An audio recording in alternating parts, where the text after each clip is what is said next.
Bueno, muy buenas tardes. ¿Cómo les va, mis estimados y estimadas estudiantes? Bueno, el día de hoy vamos a hablar sobre los procesos de formulación de hipótesis dentro de su asignatura Procesos Investigativos Cuantitativos. Y les vamos a dar una serie de indicaciones para los trabajos que se vienen de aquí en adelante, ¿vale? Bueno, Eh, en primera instancia, pues, ¿qué es una formulación de hipótesis? La formulación de hipótesis es un procedimiento en el cual, pues como su nombre lo indica, se proponen o se realizan hipótesis. ¿Qué es una hipótesis? Una hipótesis es una afirmación o una proposición anticipada que el investigador se plantea sobre un tema particular. Esto quiere decir que un investigador puede hacer conjeturas, puede hacer un adelantamiento en el tiempo con respecto a una situación particular que vaya a pasar o que pueda y sea probable que pase. La hipótesis no es una pregunta, sino una proposición. Al decir esto, queremos decir que la hipótesis puede tener dos características o dos posibles características que son o es verdadera o es falsa.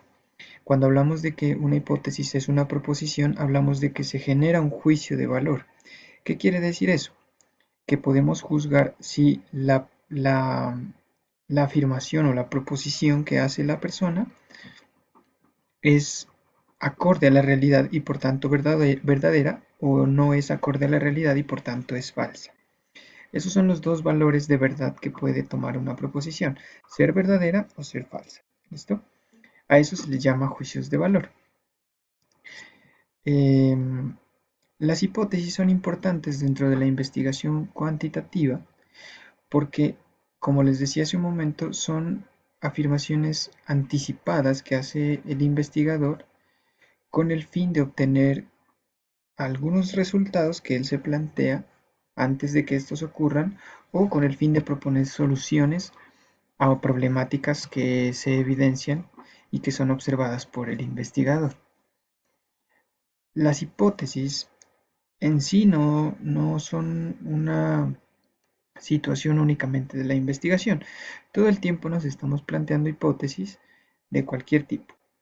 Eso nosotros ya lo habíamos hablado en clase y ya les había comentado que las hipótesis siempre se planteaban en la vida cotidiana. Te planteas hipótesis todo el tiempo y de todos los temas posibles. Eh, y una vez que las planteas, las pones a prueba, a ver si te equivocas o no te equivocas en función pues de lo que es acorde o no es acorde con la realidad o con lo que sucede posterior al haber planteado la hipótesis. Bueno, la formulación de hipótesis, como les decía, es un procedimiento en el cual pues, se proponen una serie de afirmaciones o unas afirmaciones en función de lo que uno cree que puede llegar a pasar, teniendo en cuenta un proceso o un procedimiento anterior que es el análisis de la situación. En investigación, para saber si un estudio tiene una hipótesis o no, para identificar la presencia de hipótesis dentro de un estudio, nosotros debemos preguntarnos si una afirmación se puede negar o no se puede negar, eh, y si es posible negarla o es posible afirmarla, ese enunciado, esa proposición que se plantea, corresponde a una hipótesis y por ende ese estudio o esa investigación podremos decir de ella que tendrá hipótesis, ¿vale? No todas las investigaciones tienen hipótesis, eso es cierto, hay investigaciones que no las tienen, pero por lo general, en su gran mayoría, las investigaciones sí tienen hipótesis. Hay algunas hipótesis que son un poquito más elaboradas que otras. Si ustedes lo analizan, cuando estábamos viendo los niveles de investigación en una de las clases pasadas, hablábamos de algunas conjeturas que se hacen dependiendo del nivel de investigación. Ese tipo de conjeturas que se hacen dependiendo del nivel de investigación pueden considerarse como hipótesis. Y como les digo, dependiendo del nivel de investigación, la hipótesis podrá ser un poco más elaborada que otra. En el nivel explicativo, por ejemplo, las hipótesis se catalogan o se caracterizan por ser un poquito más elaboradas que las hipótesis que se desarrollan o se proponen en otros niveles de investigación. Bueno, eh, dentro de la formulación de hipótesis nosotros tenemos varios tipos o medios de cómo pueden presentarse estas formulaciones. La primera de ellas es una formulación gramatical, la segunda una formulación científica, una formulación lógica o una formulación matemática. No quiere decir que son formas distintas de formular la hipótesis o que cada tipo obedezca a una hipótesis distinta. Más bien, son cuatro medios de formular hipótesis y son complementarios. Es decir, yo puedo formular una hipótesis y hacerlo a partir de los cuatro medios que tengo ahí en la diapositiva de manera complementaria. O puedo usar solo tres, o puedo usar solo dos, o puedo usar solo una. Pero por lo general siempre hay una combinación de los distintos medios para formular una hipótesis. Y entre más, eh, digamos, entre más medios de estos utilicemos, pues la hipótesis será un poco más robusta, un poco más elaborada. Bueno, dentro de la formulación de hipótesis, como les digo, está el medio gramatical. Este consta de dos situaciones, que es el fundamento y la deducción.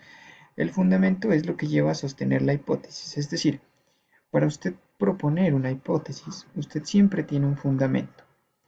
El fundamento puede ser una teoría, es decir, usted leyó algo con respecto a algún tema particular y le surgió una duda y entonces usted elaboró una hipótesis con respecto a ese tema, o puede venir de la experiencia. Usted observó algo, vivió algo, experimentó algo o escuchó algo de otra persona y a partir de ello usted elabora una hipótesis.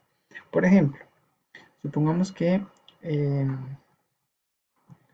su mamá le dice a usted, mire, lo que pasa es que el vecino de la esquina empezó a toser y empezó a toser feo y yo no lo había visto así. Y entonces, ¿qué será que le pasó? Dice su mamá. Entonces usted empieza a elaborar hipótesis. ¿Será que el señor ya fue contagiado con coronavirus, por ejemplo? Esa es una hipótesis que usted se puede elaborar, que usted puede elaborar en función de los hechos, de una experiencia previa. ¿Cuál? Eso que le está contando su mamá a usted. ¿Listo? Entonces, esa es una forma de elaborar hipótesis a partir de la experiencia. A partir de la teoría, pues bueno, si usted, eh, como les digo, revisa algún documento y a partir de eso usted se genera algunas dudas y plantea unas hipótesis para resolver alguna situación. Bueno, el segundo elemento es la deducción, es decir, que se somete a contraste la hipótesis. ¿Qué quiere decir eso? Cuando usted plantea una hipótesis a partir del medio gramatical, por lo general usted siempre tiende a someterla a prueba o a contraste. Es decir, no solo se queda con el planteamiento de la hipótesis, sino que posterior a eso usted quiere saber si esa hipótesis corresponde o no corresponde con la realidad. A ese someter al contraste a la H1 que aparece en la diapositiva o HI que a veces se nomenclatura en algunos textos, se le conoce como hipótesis de la investigación. Usted pone a contraste la hipótesis de investigación. Si esa hipótesis resulta que es coherente y resiste todos los ataques teóricos, pues decimos que usted ha llegado a una conjetura de comprobación de hipótesis. ¿Listo? Bueno, el otro de los medios es la formulación de hipótesis lógica. Eso quiere decir que la hipótesis puede tener dos orígenes. Origen empírico, cuando son inductivas, es decir, a partir de lo que usted observa o escucha o le cuenta a otra persona, y a partir de esos casos particulares usted se plantea una hipótesis, o pueden ser racionales que son deductivas, es decir, el proceso contrario. A partir de una serie de conjeturas más generales, usted deduce de esas algunas hipótesis particulares. El proceso inductivo y deductivo de razonamiento no corresponde a una situación excluyente. Por lo general, los procesos inductivos y deductivos de razonamiento son complementarios. Es decir, a partir de casos particulares, usted saca conclusiones y a partir de casos generales, usted también deduce conclusiones particulares. Lo mismo pasa con las hipótesis. Bueno, en cuanto a la formulación de hipótesis por el medio matemático, eh, tenemos aquí dos propuestas, que es la hipótesis de investigación o hipótesis alterna, perdón, que se representa con H1 o HI y latina. Creo que aquí no la puse, pero bueno, se representa así también. Y la hipótesis nula, que es aquella que niega la hipótesis alterna o de investigación y se representa con una H sub O. ¿Listo? HO.